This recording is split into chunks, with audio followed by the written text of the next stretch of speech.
Welcome to our conference.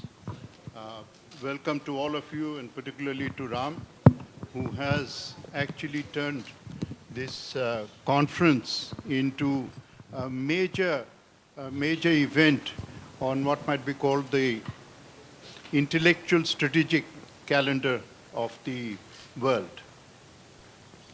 Our theme today is securing the Indian Ocean region. The sub-theme is more relevant, traditional and non-traditional challenges. There have been some suggestions as to where precisely the Indo-Pacific term originated. Let me throw a fact which is not particularly well known.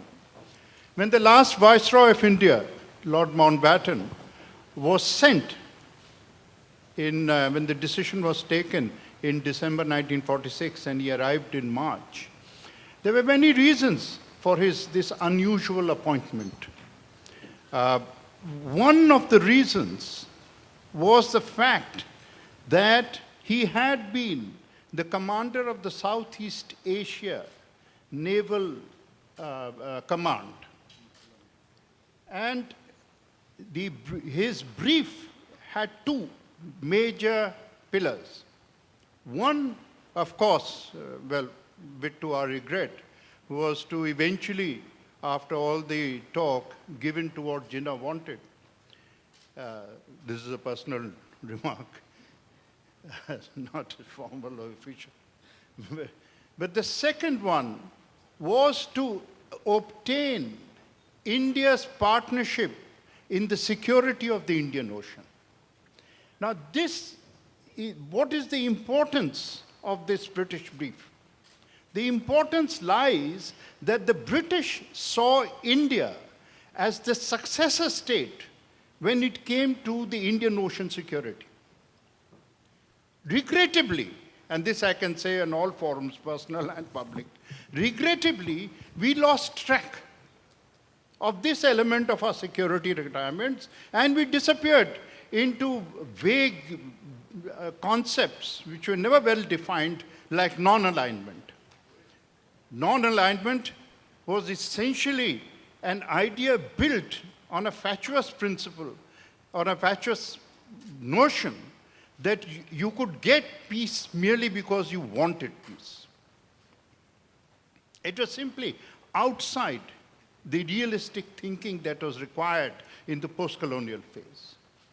From non-alignment, I'll give you one brief example of the complete collapse of non-alignment. In 1960, non-alignment was turned into an international movement. In 1962, China, which is a signatory of Bandung, attacked India, completely making non-alignment as a principle completely irrelevant, if not counterproductive. In fact, non-alignment left us lonely. It did not leave us aligned. Today, the basis of our foreign policy is multi-alignment, which has its own dimensions, which has its own options, and indeed, which is a far more creative element of our engagement with the rest of the world. This is not the place for me to discuss this, but this concept of India's place in the oceans exists in our ancient scriptures as well. India was seen not only as the land south of the Himalaya, but also as the land very specifically north of the ocean. In land terms and in this strategic sphere, Kandahar is Gandhara, and Singapore is Singapura. So this space was part of our thinking, which leads me to the observation which I rarely fail to mention, which is no one discovered us. This business that Vasco da Gama suddenly turned up and after which we existed is a notion which is best rid of in current contemporary thinking. We had a sense of ourselves, right or wrong is not the issue, we can debate that. But we had a very strong sense of ourselves for a few centuries.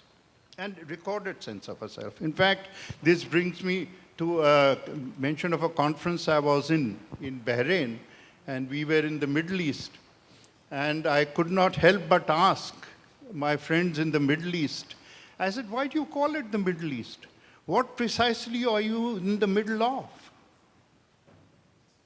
The middle of the East is India and the Maldives. It's we who are in the middle of the East, and if we look at the world from our viewpoint, then we find that both on the western parameters of our strategic horizon, as well as in the eastern parameters of our strategic horizon, one, there is conflict, real war. That war too is as much about access from the Indian Ocean waters through the Red Sea into the Mediterranean. And to our east, we have a trade conflict with its own implications.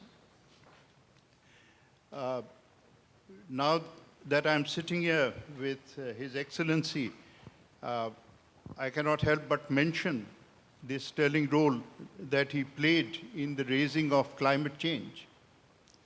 But as we think of global warming, I would urge you to also think that there are other different kinds of warming going on. There is a global military warming that is also going on. There is a global mercantile trade warming that is also going on. And if we understand the history of the last 300 years, we know that mercantile military complex has led the world's biggest conflicts. Before I end my opening remarks, I just would like to add one little corrective. Yesterday there was a mention that the Indian Ocean has been a source of relative stability. The whole of the Second World War, the biggest theater of battle was the Indo-Pacific. And those who know the history of Singapore, of Andamans, of Indonesia, of Dio Garcia, know that this was where perhaps a less reported but a very significant part of the Second World War. And the price paid by Asia in the Second World War was, if anything, as high or higher than the price that was paid by Europe.